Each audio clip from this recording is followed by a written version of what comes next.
One of my long-term goals for the channel is to review every roughie from that short-lived period between 1963 and 1969. Some of these films have unfortunately been lost, so I won't be able to do them all, but like a younger version of me hanging out at the pub on ladies' night, I'll do what I can.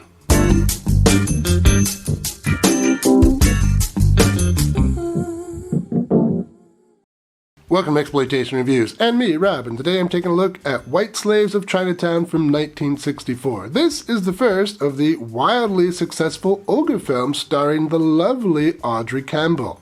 As you might be able to hear from my voice, I'm kinda sick this week, so let's take a look at a sick film. The Olga films were the brainchild of producer George Weiss. In Tim Burton's Ed Wood biopic, he is portrayed as a B-movie hustler a la William Castle.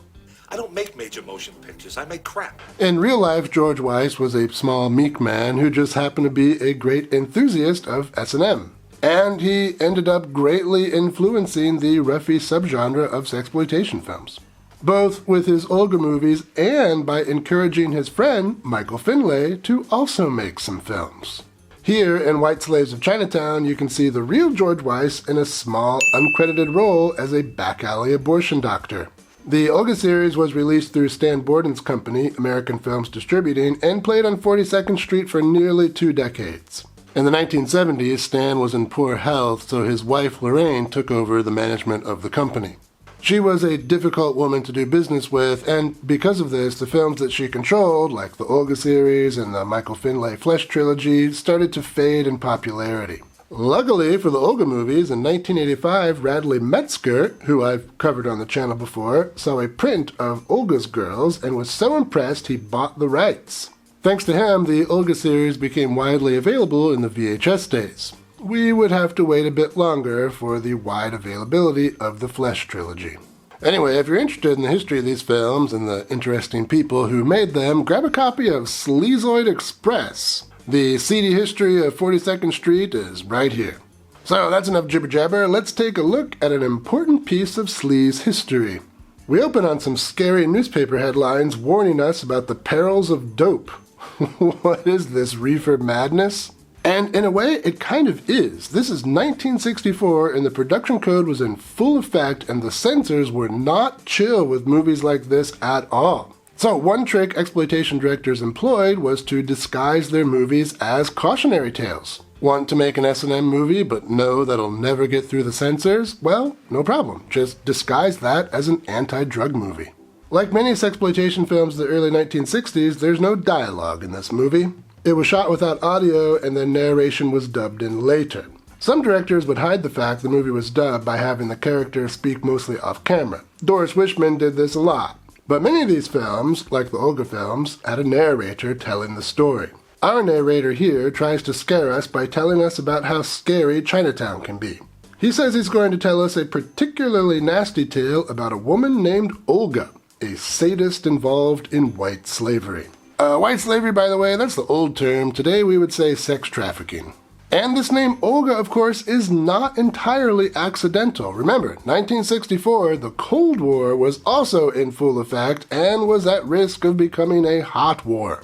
A name like Olga played into those fears of Russians. Anyway, thanks to her contacts in the government, Olga knows when women will get released from prison. She picks up choice women and brings them to her house, which contains torture chambers designed to break the wills of her captives. We meet a few of the women held captive. One of them is the lovely Gigi Darlene. We last saw her in this channel in Bad Girls Go to Hell.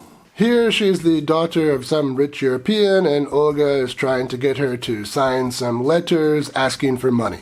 While Olga is trying to break Gigi, we learn a bit more about the city, the drug parties, and the terrible effects drugs have on people. Yeah, like I said, this movie is kind of like Reefer Madness at times. Of course, this movie is better than Reefer Madness because here the people smoke in their underwear. Olga visits some of these drug parties on the lookout for hooked girls she might want to turn out. At one point, Olga gets excited by the goings-on at a party. She says it turned into an orgy. This is all off camera, of course, nothing that we could see, nothing that they could possibly film in 1964. And in her excitement, she remembers that she has a lady tied up in her dungeon that she wants some private time with, and we do get to see Olga in all her glory. Well, I said we, but I really mean me, because even though this is pretty tame in the grand scheme of things, it's still too risque for where we are right now. So what will happen to these girls? Will they manage to escape? Will Olga face any sort of punishment for what she's doing? Will she be caught at all? Well, that's enough out of me as far as plot goes. Let's talk some highlights. Well, even though this movie is mostly interesting for its historical significance, there are still some minor highlights to point out here. One, Gigi Darlene is here and she rolls around naked for a little while. These were real hooters. Yeah, they are pretty awesome. In fact, we see more of her here than we will next year in 1965's Bad Girls Go to Hell. Beyond her, we get to see Eyes Full of Audrey Campbell. Very nice. And we get to see some of these captive girls in their birthday suits. Also, very nice. Aside from the ladies, who are beautiful, it's also kind of cool to see some shots of the city. That's one of the great things about these old movies, is we get to see what Chinatown, for example, looked like back in 1964. That's pretty cool. But still, it's the history that makes this film interesting, not the film itself. Like a slaver remembering she has a plaything tied up in the cellar, this film does have some shortcomings. Well, I hate the music in this movie, like, a lot.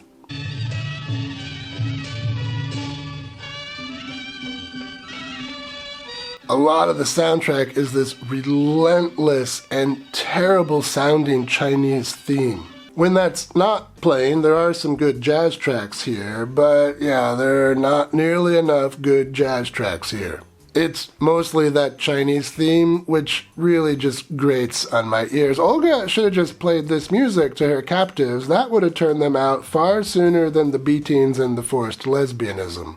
And overall, just speaking in general, while I appreciate what this film was doing and its important place in history, the film is pretty boring. I don't really recommend watching it. The next one, Olga's Girls, will be much better, but here, that's the first one, and they were still working the kinks out.